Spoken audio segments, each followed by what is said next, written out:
बहिरा अरब में हवा का इंतहाई कम दबाव साइक्लोन में तब्दील। असरात कराची समेत सिंध के साहली इलाकों में नमूदार। 2 रोज तक तूफानी हवाओं के साथ मूसलाधार बारिशें मुतवक्के। कराची समेत साहली इलाकों में 60 से 70 किलोमीटर फी घंटा की रफ्तार से हवाएं चलने लगी। दरख्त गिरने से एक खातून जाँ बहक हो गई। शहर कायद में वक्फे वक्फे से बारिश ने गलियों को नदी नालों में बदल दिया। सड़कों पर भी पानी जमा। चीफ मेट्रोलॉजिस्ट के मुताबिक तूफान का डायरेक्ट साहली पट्टी को हिट करने का खतरा नहीं। साइक्लोन मई जून में बनते हैं, मगर 60 बरस बाद अगस्त में साइक्लोन बना।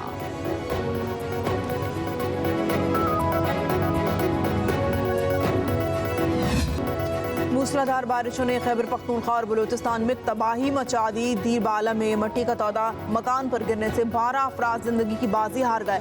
जाँ भाग होने वालों में 2 खवातीन और 9 बच्चे शामिल। अपर चित्राल में सैलाबी पानी गांव में दाखिल, 20 घर सफ़े हस्ती समेट गए। बारिशों ने हरीपुर की 3 तहसीलों का हुलिया बिगाड़ दिया। 2 मकान मुनहदम, मुतादिद मवेशी हलाक। मर्दान और करक के नदी नालों में तुग़यानी। बलूचिस्तान के मुख्तलिफ हिस्सों में मूसलाधार बारिशें। 10 अजला को आफत ज़दा करार दे दिया गया।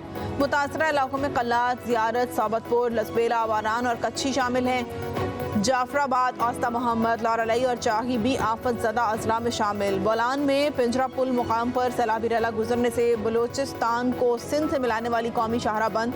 खुलदार में एमेर शाहरा पहाड़ की कटाई से सैलाबी रैले में बह गई। मच में सैलाबी रैला सुई गैस की 12 इंच कतर पाइपलाइन को बहा ले गया। संजावी के दूर दराज पहाड़ी इलाकों में सैलाबी रैले से राब्ता सड़कें बह गईं। बलूचिस्तान के सैलाबी रैलों ने सिंध का रुख कर लिया। कंबर शहदाद कोट में सैलाब का खतरा बढ़ गया। मौला नदी में 95,000 क्यूसेक, भाग नाड़ी नदी में 80,000 क्यूसेक पानी FP बंद से टकराएगा। मीरपुर खास के मकीन बारिशी पानी में महसूर। नुशैरो फेरो, सेवन शरीफ, दादू और ढल की सूरत हाल भी अब तक। कश्मीर में घर की छत गिरने से एक शख्स जाँ बहक। हैदराबाद में 3 रोज से बारिशों का सिलसिला वक्फे वक्फे से जारी। रेलवे स्टेशन के नवाही हिस्से पानी में डूब गए। जामशोरों में बारिशों के बाद 24 घंटों के दौरान छतें गिरने और करंट लगने के मुख्तलिफ वाक़यात में 6 अफराद जाँ बहक, 15 जख्मी हो गए। दादू में 2 नौजवान दरियाए नई काज में डूब गए। खैरपुर में सरकारी स्कूल की छत गिर गई, 10 तालिब इल्म जख्मी। पंजाब के मुख्तलिफ इलाकों में मानसून का तगड़ा स्पेल जारी। मुल्तान और चिन्यूट में 2 अफराद छत गिरने से जाँ बहक, 4 जख्मी हो गए। फैसलाबाद के नवाही गांव में घर की छत गिरने से बहन भाई जाँ बहक। दीना में रेलवे ट्रैफिक बैठ गया। लाहौर से रावलपिंडी जाने वाली ट्रेन को रोक दिया गया। दामली के इलाके में मिनी डैम का बंद टूट गया। तहसील सोहावा के देहात का राब्ता मुनक़ता। एक पुल पानी में बह गया। जहलुम में बारिश का पानी घरों, दुकानों, मसाजिद और सरकारी दफातर में दाखिल। कई घरों की दीवारें गिर गईं। जहलुम में पिंडादन खान रोड दलदल में तब्दील हो गया। बरसाती नालों में तुग़यानी से मुतादिद देहातों का ज़मीनी राब्ता मुनक़ता हो गया। रावल डैम के स्पिलवेज खोल दिए गए। सायरन बजाकर नाला कौरंग के इतराफ में आबादी को खबरदार कर दिया गया।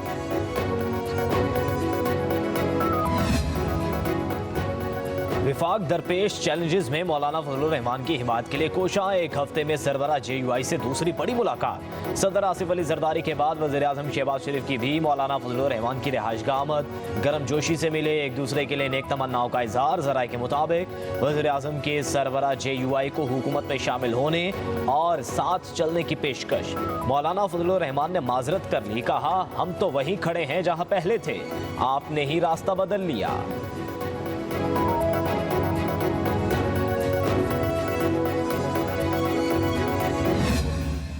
दहशतगर्द और बाज़ खारजी अनासर मिलकर बलूचिस्तान में नफरत के बीज बो रहे हैं। बाहर से उनको जिस तरह मदद मिल रही है, पाकिस्तान आर्मी के अफसर और जवान दिन रात इन दहशतगर्दों का पीछा कर रहे हैं। बलूचिस्तान की गवर्नमेंट की पूरी सपोर्ट उनको है, फेडरल गवर्नमेंट की पूरी सपोर्ट उनको है। दुश्मनाने पाकिस्तान को मुकामे इबरत बनाएंगे। दहशत गर्दों को बैरून मुल्क से मदद मिल रही है। वज़ीर आज़म शहबाज शरीफ ने दहशत गर्दों से किसी भी किस्म की बातचीत का इम्कान मुस्तरद कर दिया। वज़ीर आज़म काबीना इजलास से खिताब, कहा बलूचिस्तान में नफरत के बीज बोने वालों को कोई जगह नहीं मिलेगी। कोयटा के दौरे में अमन व अमान की सूरत हाल का जायजा लिया। बलूचिस्तान में जो कुछ हुआ वो दहशत गर्दी की इंतहा थी, जिसकी जितनी मजम्मत की जाए कम है। दहशत गर्द और खारजी अनासर मिलकर नफरत फैला रहे हैं। वज़ीर आज़म ने कहा पाक फौज के ऑफिसर और जवान दिन रात दहशतगर्दों का पीछा कर रहे हैं। इन्हें विफाक और सूबाई गवर्नमेंट की पूरी सपोर्ट है। 26 तारीख को ऐसा माहौल पैदा किया गया जैसे बलूचिस्तान में अलहदगी की तहरीक चल रही हो। नौजवानों को मुख्तलिफ बयानियों के जरिए भटकाया जा रहा है। कोई ऑपरेशन नहीं हो रहा। जो लोग स्टेट को मानते हैं, पाकिस्तान को मानते हैं, उनको हम अपने सर पे बिठाएंगे। जो लोग स्टेट को नहीं मानते, बंदूक उठाते हैं, वो हमारे लिए दहशतगर्द हैं और उनका हम बंदोबस्त करेंगे। ये जो वाकया 26 की रात का हुआ है, ये नॉर्मल वाकया नहीं है। सिर्फ एक बॉडी ने नहीं किया, दहशतगर्द तंजीमों ने मिल के किया।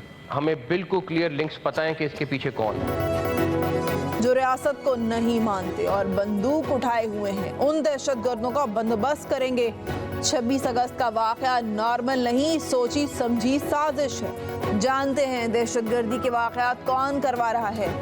2-3 ग्रुप मुलविस हैं। वज़ीर दाखिला मोहसिन नकवी का सेनेट में इज़हार ख्याल कहा वाकया शंघाई ताउन तंजीम कॉन्फ्रेंस को ख़राब करने की प्लानिंग है। मुल्क में कोई ऑपरेशन नहीं हो रहा। जो रियासतें पाकिस्तान को मानते हैं उनको सर पर बिठाएंगे और उनके मामलात हल करने की कोशिश करेंगे। पार्लियामेंट सुप्रीम है और सुप्रीम ही रहेगी। हम कंडेम करते हैं दहशतगर्दी को, इसमें कोई दूसरी राय है ही नहीं। जो बंदूक उठाते हैं बिल्कुल हम मानते हैं। जो लोग पाकिस्तान को नहीं मानते वो भी ठीक है, लेकिन इसका फैसला कौन करेगा? ये तय करना कि कौन पाकिस्तानी है और कौन नहीं है पाकिस्तानी, ये इशू इतना सिंपल नहीं है। बलूचिस्तान बदल चुका है। वहां के जो एक्चुअल स्टेक होल्डर्स हैं उनको ऑन बोर्ड लाएं। इस इशू को आपको पॉलिटिकली करना होगा, तब ये मसाइल हल होंगे। हमने इतने पैसे दे दिए, उधर ये हो जाएगा, ये SHO की मार है, ये फलाने की मार है। ये बिल्कुल ऐसे है जैसे आप सूरज को अपने हाथ से रोकने की कोशिश कर रहे हो। हमें पता है कि क्यों गिल्टी फील कर रहे हैं। फॉर्म 47 वाले बैठे हुए हैं। दहशतगर्दी का मामला इतना सादा नहीं। बलूचिस्तान के असल स्टेक होल्डर से बातचीत होनी चाहिए। सेनेट में कायदे हिज़्ब इख्तिलाफ शिबली फराज का इज़हार ख्याल। कहा दहशतगर्दी की भरपूर मजम्मत करते हैं। बलूचिस्तान के मसाइल को सियासी तौर पर हल करना होगा। कार्रवाइयों में मुलविस लोगों के दुरुस्त निशानदेही होनी चाहिए। हर वाक़े को संजीदगी से लेना चाहिए।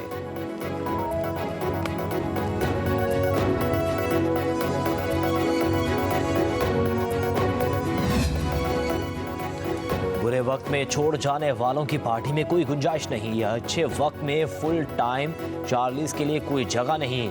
सबको मालूम है कि बुरे वक्त में कौन कौन छोड़ गया, कौन कौन तशद्दुद और ब्लैकमेल का शिकार हुआ। बानी PTI ने वाज़ेह कर दिया। डियाला जेल में सहाफ़ियों से गैर रस्मी गुफ्तगू, पार्टी की अंदरूनी इख्तलाफात का भी एतराफ़। कहा 22 अगस्त का जलसा मनसूख होने पर कारकुनों को गुस्सा है। सियासी अदम इस्तेहकाम फ्रॉड इलेक्शन की वजह से ही है। अमन व अमान की खराब सूरत हाल में कौन सरमायाकारी करेगा?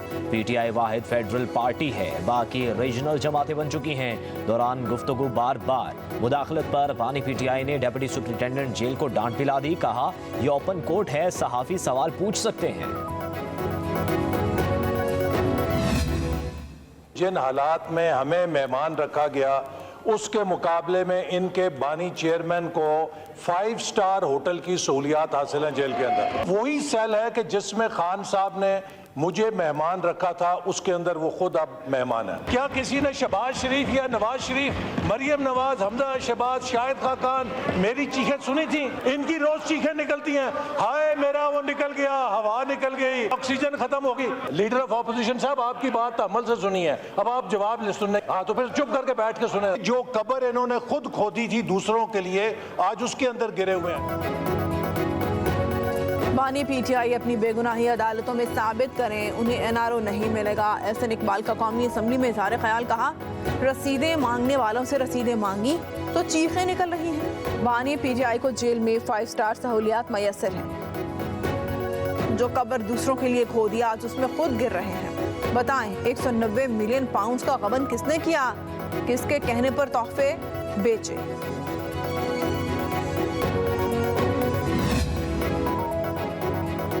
आप फॉर्म 47 की बुनियाद पर आए, वगरना अवाम ने आपका खात्मा कर दिया था। अपोजिशन रहनुमा उमर अयूब का एहसन इकबाल की कौमी असम्बली में खिताब पर रद्द-ए-अमल। कहा बानी PTI को डेथ सेल में रखा हुआ है। शरीफ बरादरान के लिए तो जेल में बूफे लगते थे। योमिया 45 अफराद की मुलाकात होती थी। इक़्तिदार भी लंदन प्लान के तहत लिया। बैरिस्टर गोहर बोले, ये कह देना कि पाकिस्तान मजबूत हाथों में काफ़ी है। जब भी आज़ाद अदलिया के सामने आएंगे तो पानी पीटीआई के तमाम केसेस खत्म होंगे। सड़क पे निकलो, हर कोई निकले और निकला कोई भी नहीं, और पूरे का पूरा इनकलाब वहां का वहीं, फिर हर जलसे की तारीख को कैंसिल करके फिर एक और जलसे की तारीख दे दी जाती। ये इनकलाब नहीं, ये पार्टी इक्तदार चाहती है, और ये इनकलाबी पार्टी इक्तदार भी किसी के कंधों पर बैठकर चाहती है। पाकिस्तान तहरीक इंसाफ इनकलाब नहीं इक़्तिदार चाहती है। रहनुमा नून लीग तलाल चौधरी कहते हैं 190 मिलियन पाउंड केस अंजाम तक पहुंच रहा है। खैबर पख्तूनख्वा के वज़रा अपने हिस्से के लिए दस्तो गिरबां हैं। पीटीआई के अंदर कब्जे की लड़ाई चल रही है। किसी के कंधों पर इक़्तिदार में आना चाहते हैं। फैज़ हमीद के मशवरों पर फैसले करते रहे। ये सिर्फ साजिश ही कर सकते हैं।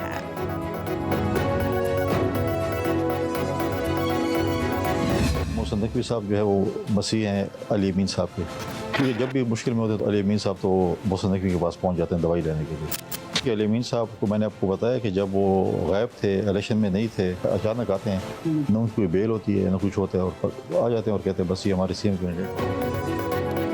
गवर्नर खैबर पख्तूनख्वा फैसल करीम कुंडी ने वज़ीर दाखिला मोहसिन नकवी को अली अमीन गंडापुर का मसीहा करार दे दिया। कहते हैं अली अमीन गंडापुर जब भी मुश्किल में होते हैं तो मोहसिन नकवी के पास दवाई लेने पहुंच जाते हैं। अली अमीन इलेक्शन में गायब थे, अचानक आते हैं और सीएम के उम्मीदवार बन जाते हैं। गवर्नर केपी की पब्लिक न्यूज़ से गुफ्तगू कहा, अगर वो समझते हैं मैं आऊँगा जेल से अपने लीडर को छुड़वा कर ले जाऊँगा या इंतजार करूँगा तो कई 8 सितंबर गुजर जाएंगे लेकिन जलसा नहीं कर सकेंगे।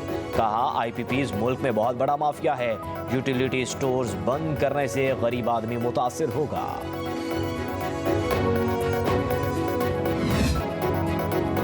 दुनिया को अमन व मोहब्बत की चाशनी से इंसानियत का दर्स देने वाली अजीम शख्सियत बरसगीर पाको हिंद के सूफी शायर हजरत बाबा बुल्ले शाह के उर्स की 3 रोज़ा तकरीबात कसूर में शुरू। मुल्क भर से ज़ायरीन की आमद का सिलसिला जारी। सिक्योरिटी के सख्त इंतजामात।